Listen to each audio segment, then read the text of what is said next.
हाँ जी, good afternoon all of you बच्चा पार्टी स्टूडेंट्स। आज हमारे पास जो फर्स्ट मैं टॉपिक लेके आया हूँ आप लोगों के लिए कि न्यूमेरिकली मैं जब डील करता हूँ तो मेरा बहुत सारा बच्चा मुझे कहता है कि सर हमें इन चीज़ों का नहीं पता चलता कि आप माइक्रो वर्ड यूज कर देते हो, डेसी वर्ड यूज कर देते हो, सेंटी वर्ड यूज कर देते हो, तो इनका क्या मीनिंग है। तो स्टार्टिंग मैंने जो अपनी स्क्रीन शेयर रखी थी आपके साथ वो इसी बात पे थी कि डेसी का मतलब है 10⁻⁻1, स्मॉल डी से उसे रिप्रेजेंट करते हैं, और सेंटी का मतलब समझते हैं 10⁻², ठीक है। सीएम से सी से रिप्रेजेंट करते हैं उसे, सी से, तो 10⁻³ होता है मिली, स्मॉल एम से रिप्रेजेंट करते हैं। 10⁻⁻6 माइक्रो म्यू से रिप्रेजेंट करते हैं इसे, ठीक है। और 10⁻⁻9 नैनो है आपके पास, स्मॉल एन से प्रेजेंटेशन है। 10⁻12 पिको, स्मॉल पी से रिप्रेजेंटेशन इसकी देते हैं। 10⁻15 फेम्टो बोलते हैं, स्मॉल एफ से प्रेजेंटेशन। 10⁻6 मेगा, कैपिटल एम से प्रेजेंटेशन। 10⁻9 और कैपिटल जी से प्रेजेंटेशन, कैपिटल जी से इसकी प्रेजेंटेशन, ठीक है।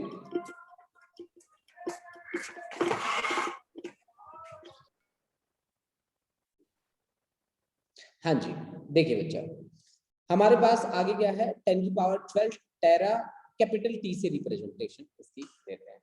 देखो बच्चा, बेटा मैंने आप लोगों को लास्ट टाइम जिस कॉन्सेप्ट के साथ वर्क करना सिखाया वो करंट इलेक्ट्रिसिटी का सबसे इंपॉर्टेंट आर्टिकल है, and that article is drift velocity, जिसको मैंने बोला था ड्रिफ्ट वेलोसिटी।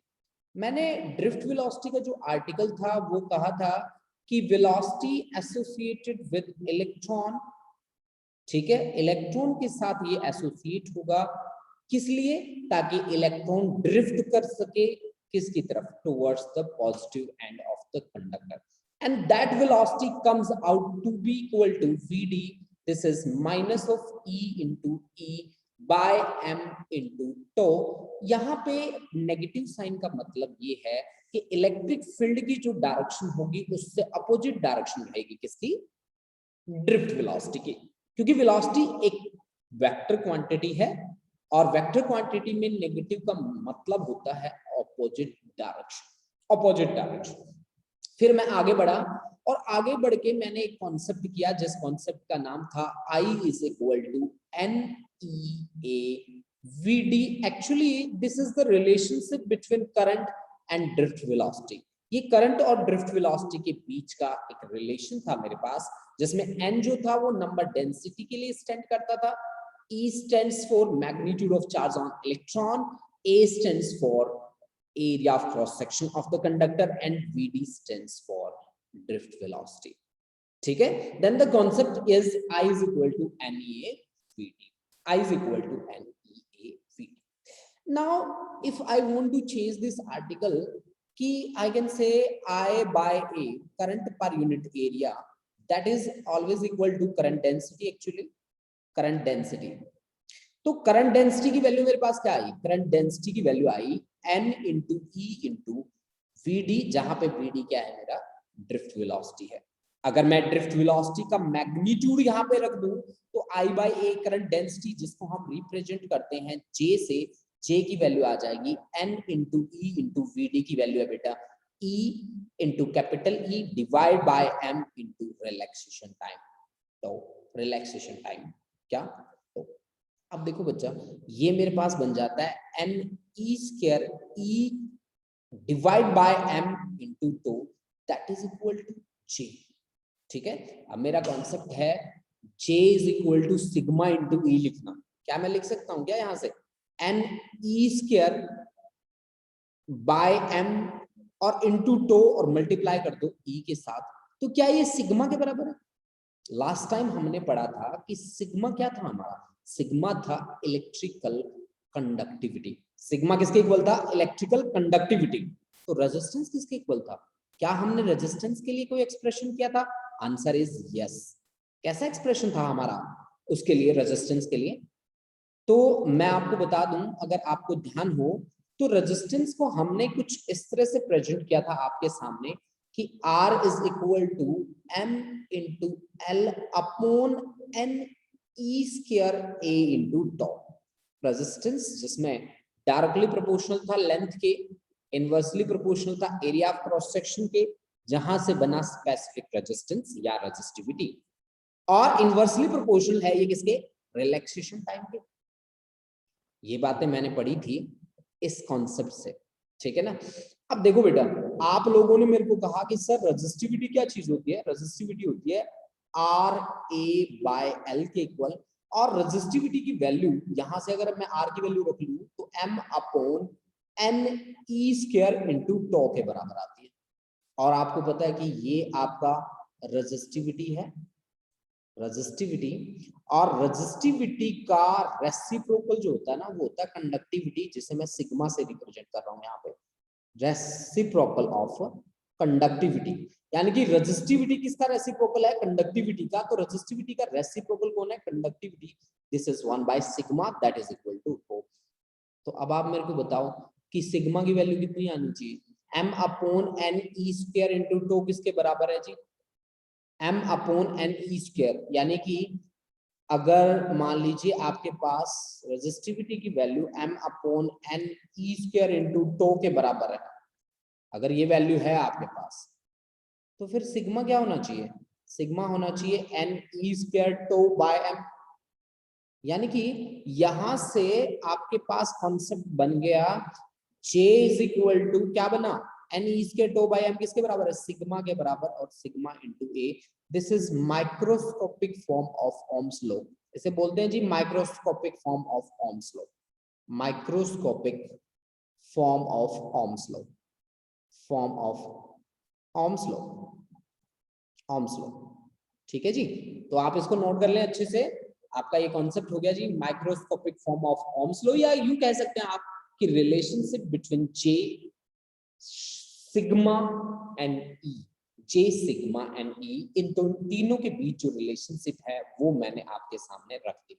ठीक है, अब मैं बात करने वाला हूं, बहुत ही सिंपल आर्टिकल्स हैं मेरे अब तक जितने भी मैंने आपके सामने आर्टिकल्स में लेके आया हूं, बहुत ही ज्यादा कॉम्प्लिकेटेड आर्टिकल्स नहीं है वो। ठीक है, अब भी मैं आपको एक बहुत ही सिंपल आर्टिकल करवा रहा हूं और उस पे न्यूमेरिकल बनाना भी स्टार्ट करूंगा, क्योंकि अब तक मैंने इस चैप्टर में न्यूमेरिकल नहीं बनाया आपके सामने। ठीक है, अब बनाऊंगा मैं न्यूमेरिकल भी। देखिए जी, मेरा जो टॉपिक है बहुत ही अच्छा टॉपिक है, टॉपिक का नाम है temperature dependency of resistance, temperature dependency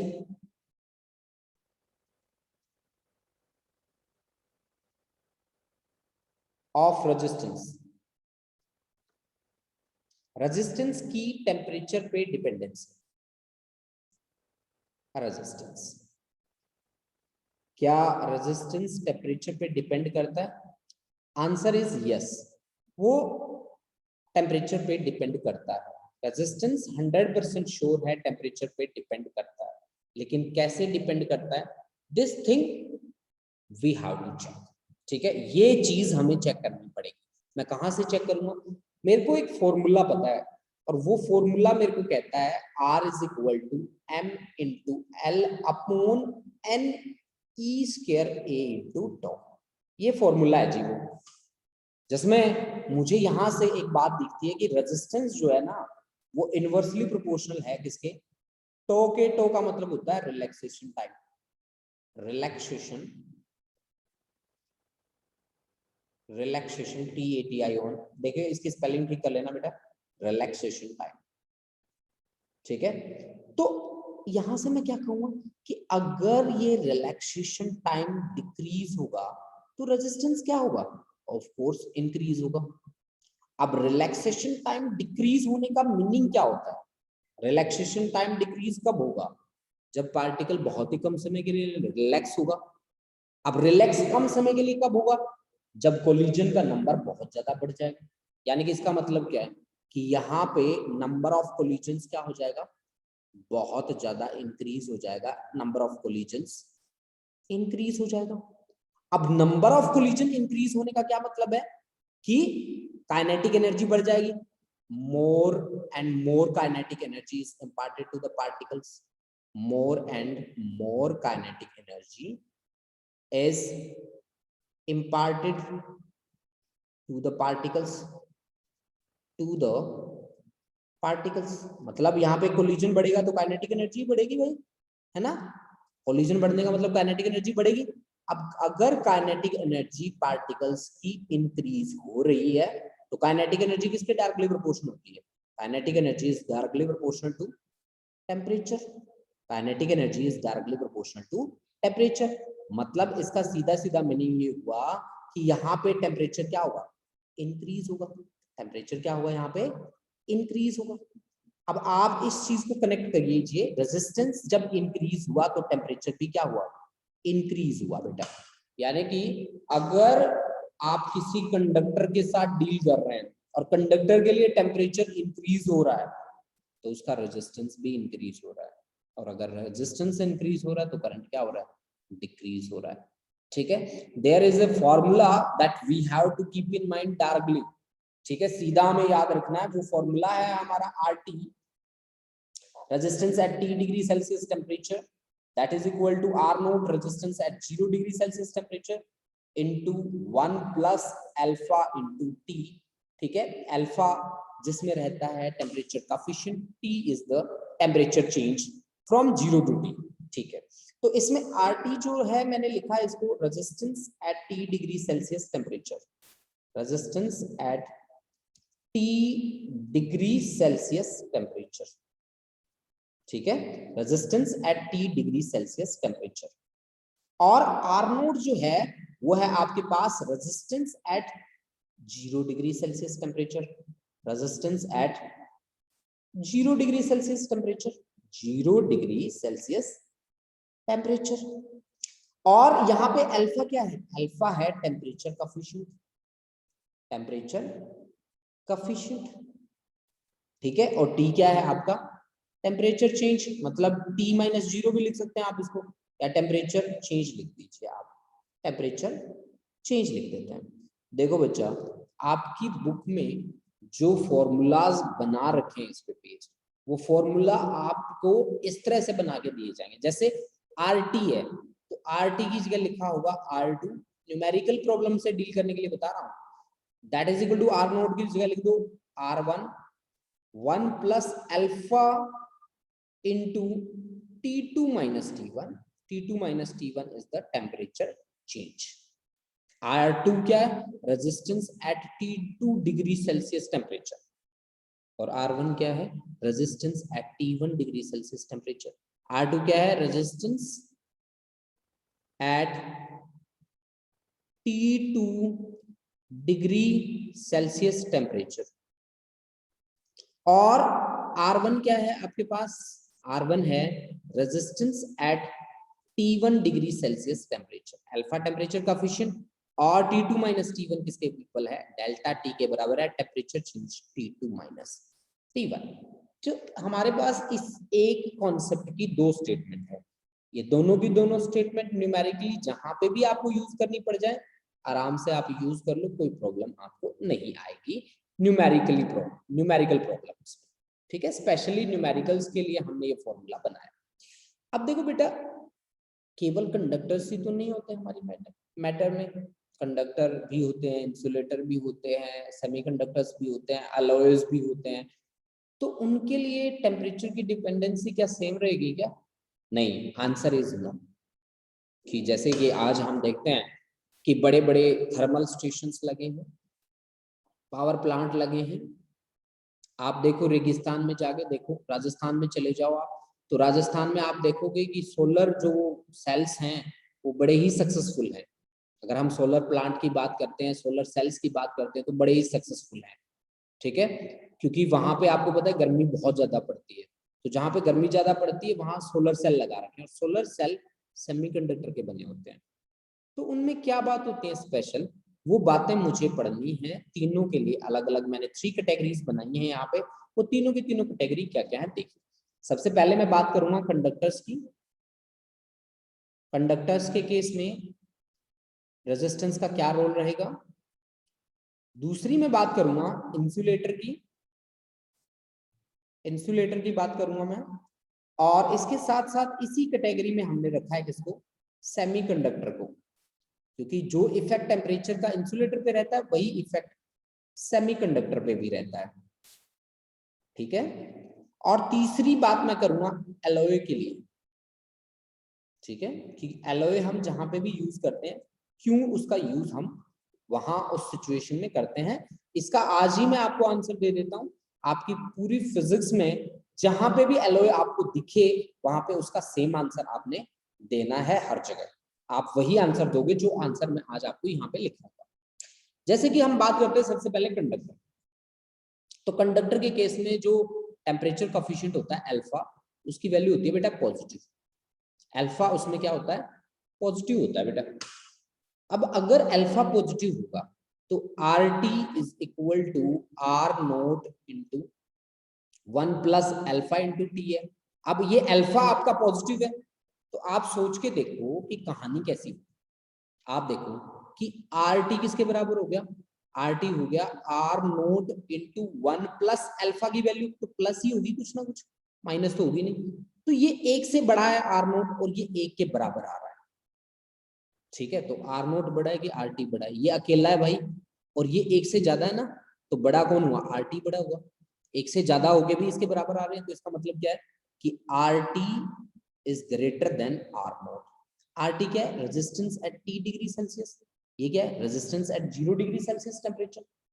मतलब मैं ये बात बिल्कुल क्लियर लिख देता हूँ कि आर टी का मतलब है यहाँ पे resistance at T degree Celsius temperature, resistance at T degree Celsius temperature is greater than किससे, resistance at 0 degree Celsius temperature. मतलब आपका resistance at T degree Celsius temperature मतलब ज्यादा है किससे, जीरो वाले से, तो इसका मतलब क्या हुआ कि रेजिस्टेंस क्या हुआ है, रेजिस्टेंस हुआ है इंक्रीज। अगर रेजिस्टेंस इंक्रीज हुआ है तो R इज इक्वल टू किसके बराबर होता है, R is equal to rho L by A. तो इसका मतलब है कि रो भी क्या होगा, रो क्या होता है रेजिस्टिविटी, तो रेजिस्टिविटी क्या होगा इंक्रीज होगा, रेजिस्टिविटी भी क्या होगा ऑफ कोर्स इंक्रीज होगा। अब रेजिस्टिविटी का उल्टा कौन होता है, resistivity is equal to 1 upon conductivity, तो इसका मतलब कंडक्टिविटी क्या होगी डिक्रीज होगी, तो इसका मतलब हुआ कि कंडक्टिविटी सिग्मा क्या होगी डिक्रीज होगी। मतलब अगर हम कंडक्टर का केस ले लें और उसका टेम्परेचर इंक्रीज करें तो कंडक्टिविटी उसकी क्या होती है डिक्रीज होती है, उसकी कंडक्टिविटी क्या होती है जी डिक्रीज होती है। This is the most important result, ठीक है। ये था आपका बहुत ही अच्छा रिजल्ट, ठीक है, जिसको आपने याद रखना है कंडक्टर। लेकिन हाँ जब हम इंसुलेटर की बात करते हैं या फिर सेमीकंडक्टर की बात करते हैं तो अल्फा आपका हो जाता है जी नेगेटिव। अब अल्फा अगर हो गया नेगेटिव तो R T is equal to वही formula R naught into 1 plus alpha into T. अब अल्फा की वैल्यू है नेगेटिव तो R T is equal to R naught into 1 minus कुछ, 1 माइनस कुछ, 1 माइनस कुछ। अब ये एक में से कम है लेकिन एक के बराबर है, तो इसका मतलब है कि R naught is greater than किससे, आर टी से। इसका मतलब हुआ कि रेजिस्टेंस क्या किया है, resistance at 0 degree Celsius temperature is greater then resistance at T degree Celsius temperature, यानी कि रेजिस्टेंस क्या हुआ है डिक्रीज। अगर रेजिस्टेंस डिक्रीज हुआ है तो रेजिस्टिविटी भी क्या होगी डिक्रीज होगी, क्योंकि resistance is directly proportional to resistivity. अगर रेजिस्टिविटी डिक्रीज होगी तो फिर उसकी कंडक्टिविटी क्या होगी इंक्रीज होगी, उसकी कंडक्टिविटी क्या होगी इंक्रीज होगी। यानी कि इन केस ऑफ इंसुलेटर और semiconductor if we increase the temperature then conductivity will increase, then conductivity will increase। तो कंडक्टिविटी क्या करेगी बच्चा इंक्रीज करेगी। एलओए के केस में क्या होगा, एलओए के केस में अल्फा की वैल्यू होती है बच्चा पॉजिटिव, लेकिन बहुत ही स्मॉल होती है, वेरी वेरी स्मॉल। अल्फा की वैल्यू पॉजिटिव होती है लेकिन बहुत ही स्मॉल होती है, such that we can neglect it, such that we can neglect it, neglected, हम इसको नेग्लेक्ट कर सकते हैं। तो अगर हम इसको नेग्लेक्ट करते हैं तो आर टी किसके बराबर हो जाएगा जी आर नोट के इक्वल, मतलब resistance at T degree Celsius temperature उतना ही होगा जितना resistance at 0 degree Celsius temperature होगा। इसका मतलब क्या हुआ कि एलओए के केस में ना टेम्परेचर को इंक्रीज करो या डिक्रीज करो रेजिस्टेंस पे उसका कोई प्रभाव नहीं होता, कोई इफेक्ट नहीं होता। इस बात को बहुत ही अच्छे तरीके से समझ लो और सोच लो कि एलओए के केस में अगर हम लोग टेम्परेचर को इंक्रीज कर दें या फिर डिक्रीज कर दें तो उसका रेजिस्टेंस पे फर्क नहीं पड़ने वाला, उसका रेजिस्टेंस पे फर्क नहीं पड़ने वाला। तो this is all about the temperature dependency of resistance and 3 different cases we have derived for conductor, for insulator and for semiconductor, for conductor, insulator and semiconductor। हमने ये सारे के सारे केसेस आपके सामने रख दिए हैं, ठीक है। आप इनको बहुत ही अच्छे तरीके से प्रिपेयर कीजिए। अब मैं आपको न्यूमेरिकल बना के देता हूँ जिसकी मैं बात कर रहा था। मैं कह रहा था कि इस तरह से न्यूमेरिकल बनते हैं, एनसीईआरटी का एक न्यूमेरिकल उठाऊंगा आपके सामने, ठीक है, और वो न्यूमेरिकल मैं आपको बना के बताऊंगा कि कैसे वो न्यूमेरिकल बनेगा, ठीक है। देखो एक एनसीईआरटी का न्यूमेरिकल बनाऊंगा, तब तक एक बार मैं आपकी अटेंडेंस मार्क कर देता हूँ। जो बच्चे, मैं अटेंडेंस लगा देता हूँ, 1 मिनट जाओ जी।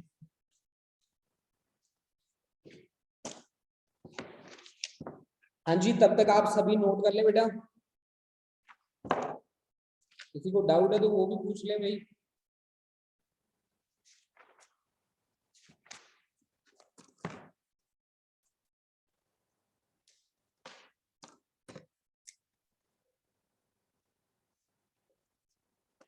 हाँ जी, अमरवीर, अच्छा उसके बाद है जी अंशिका, रोल नंबर 3। अच्छा Anshu Pathania, roll number 4। Arshdeep Kaur roll number 5। Bharti roll number 7। Bhavjot Kaur roll number 8। Davinder Singh roll number 12। उसके बाद है जी गुरलीन सिंह रोल नंबर 15। अच्छा हरकमलप्रीत सिंह रोल नंबर 17, ठीक है जी। हर्षित श्रृंखला 22। अच्छा उसके बाद है जी हरसिमरन 23। उसके बाद ईशान 24। ईशान के बाद है खुशदीप को रोल नंबर 30। खुशदीप। उसके बाद है जी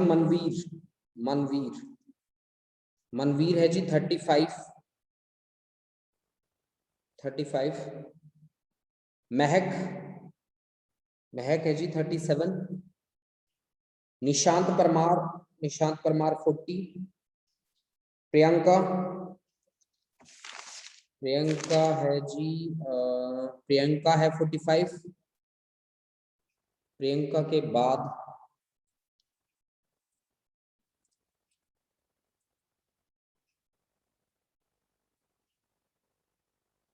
रमनजीत कौर। प्रियंका के बाद रमनजीत कौर 46। रमनजीत के बाद सिमरनप्रीत कौर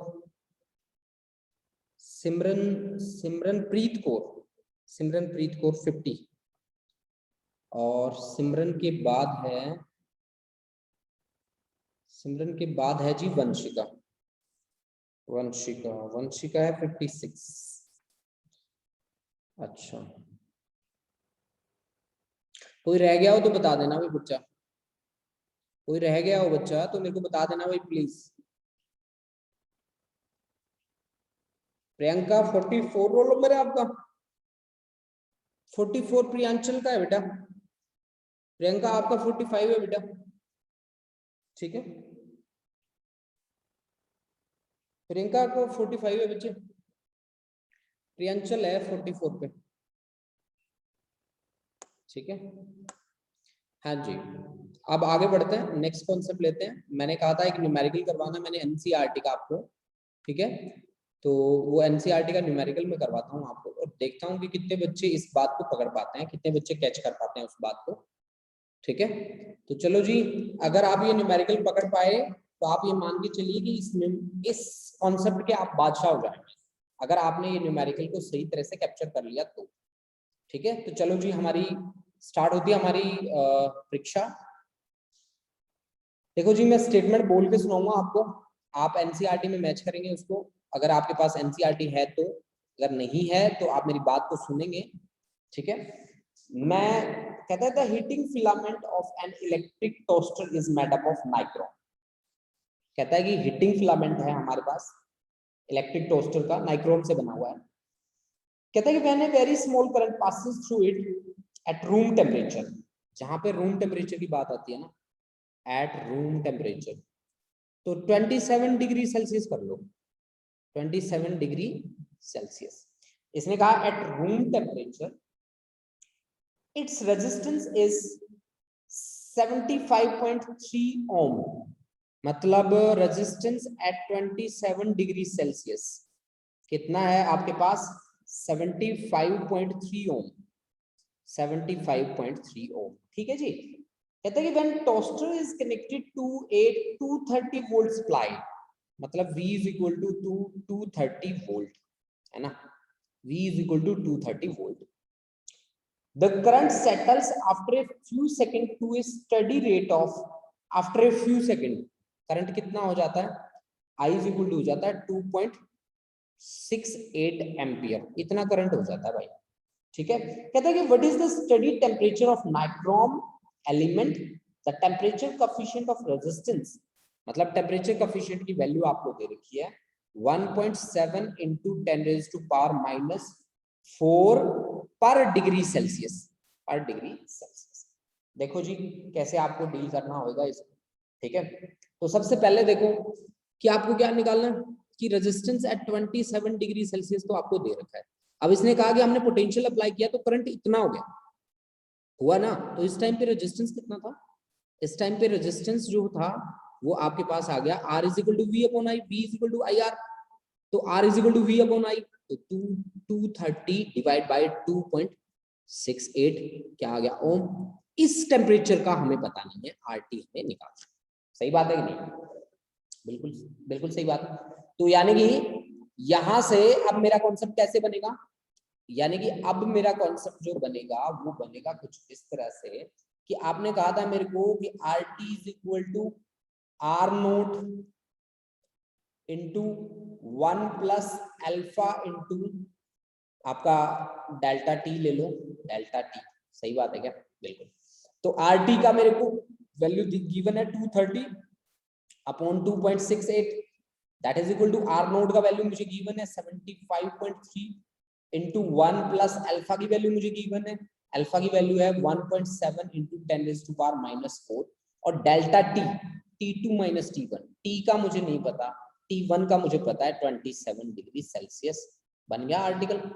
तो अब देखो ये यहाँ मल्टीप्लीकेशन में, यहाँ जाएगा डिवीजन में, तो 2.68 into 75.3 that is equal to 1 plus 1.7 into 10 raise to power minus 4 और t माइनस 27, मेरे को t की वैल्यू चाहिए बच्चा, किसी बच्चे का आंसर भी आ गया बताओ, ठीक है।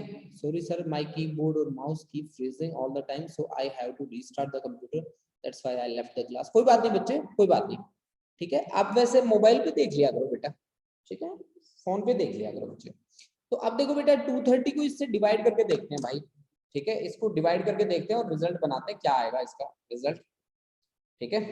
देखो जी ये एक तो है 2.68 और मल्टीप्लाई किया हमने 75.3 से, तो ये रिजल्ट आ गया जी 201, मतलब 230 डिवाइड बाय 202 कर देता हूं मैं इसको, क्योंकि 201.8 आ रहा है, तो that is equal to 1 plus 1.7 into 10 raise to power minus 4 into T minus 27। Calculator का सहारा ले रहा हूँ बच्चों, कहीं आप सोचो कि ऐसे कैसे कर रहे हैं सर।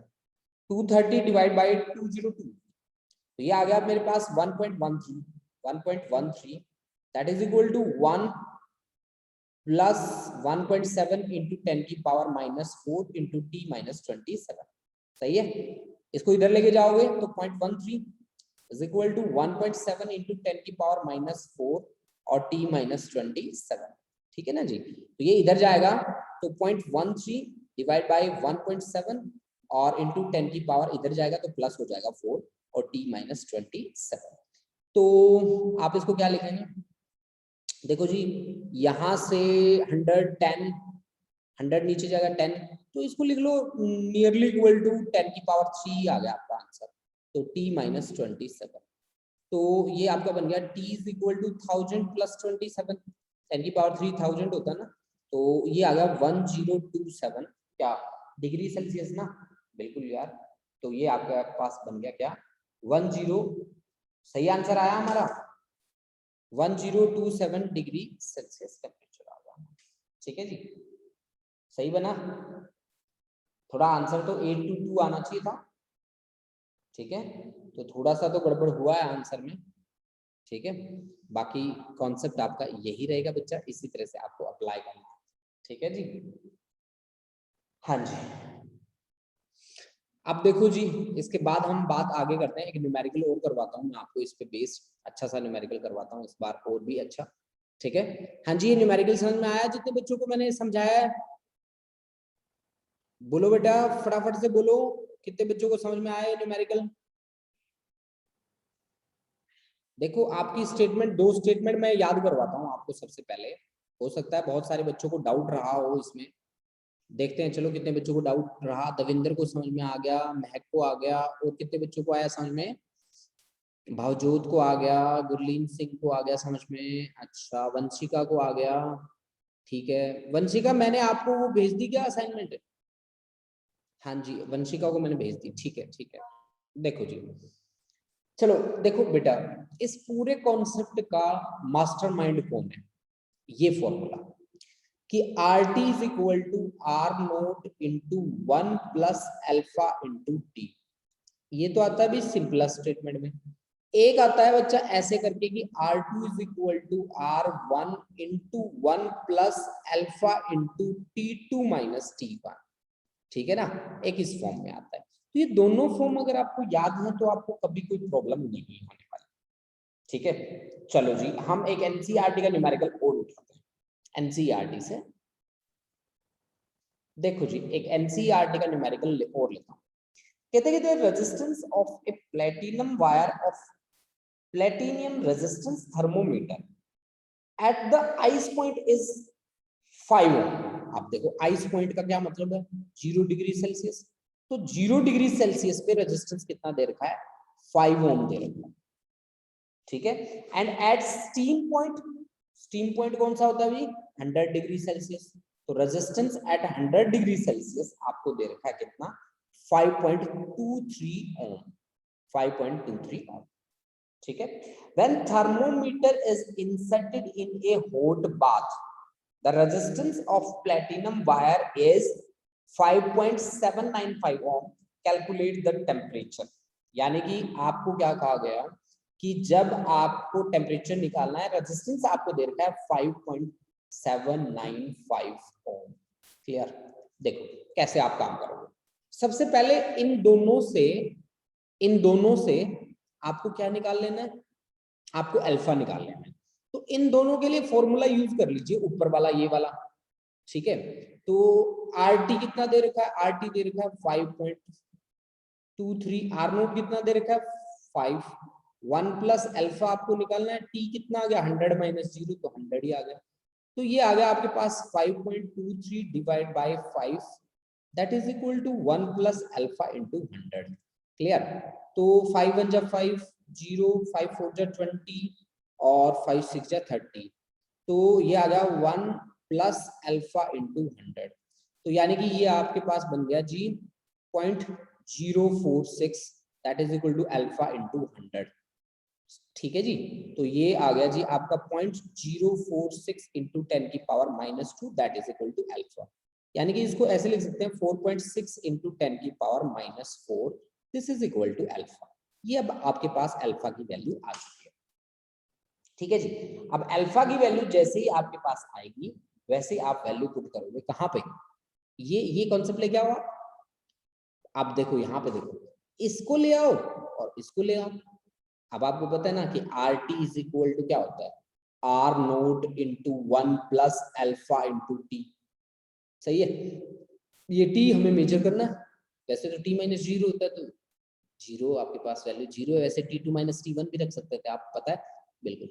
तो 5.795 आर नोट कितना है 5, 1 प्लस अल्फा की वैल्यू कितनी है 4.6 इंटू 10 की पावर माइनस 4 इंटू टी चाहिए मेरे को, सही बात है, हाँ जी बिल्कुल सही, टी चाहिए मेरे को, क्या चाहिए, इसको डिवाइड करो जी 5 से, तो 5 1 जा 5, 5 1 जा 5, 5 5 जा 25, 5 9 जा 45, 1 plus 4.6 into 10 raise to power minus 4 into T, इधर तो 0.159 that is equal to 4.6 into 10 raise to power minus 4 into T, तो टी की वैल्यू कितनी आई जी, टी की वैल्यू आ गई 0.159 इंटू 10 की पावर प्लस 4 डिवाइड बाई 4.6, ठीक है ना जी। तो अब आप देखिए इसको मैं लिख रहा हूं ऐसे कि 15.9 और डिवाइड बाय 46, तो मैंने यहाँ 0 2 हटाई है, तो एक यहाँ कम हो जाएगी, 10 की पावर हो जाएगा 3, है ना। तो मेरा हो जाएगा जी ये क्या हो जाएगा आंसर 15 3 45, तो 10/3 इंटू 10 की पावर 2, तो ये आपका बन जाएगा 3.33 इंटू 10 की पावर 2, तो ये बन जाएगा 333, लगभग 333 डिग्री सेल्सियस टेम्परेचर निकाला ना। This is the final answer and this is the right answer, ठीक है। तो मैंने नियरली में वैल्यू निकाल दी किसकी, कौन सा कॉन्सेप्ट यूज करके, RT is equal to R naught into 1 plus alpha into T concept का यूज करके मैंने वैल्यू आपके सामने रख दी। तो बच्चों क्या आज आपको हमारी क्लास में जो हमने न्यूमेरिकल करे आपको समझ में आए, मुझे व्हाट्सएप कर देना कि आपको क्लियर हुए कि नहीं हुए, ठीक है। तो आज का आपका काम यही रहेगा, आपको मैंने एक असाइनमेंट भेजी है, उस असाइनमेंट पे आपको काम करना है, ठीक है। कल हम एक नई असाइनमेंट लेके आएंगे आपके लिए, ठीक है, और नई असाइनमेंट पे नए तरीके से काम करेंगे, ठीक है। तो आज के लिए हमारी क्लास यहीं तक रहेगी, मिलते हैं हम कल नई क्लास में नए कॉन्सेप्ट के साथ। थैंक यू बच्चों।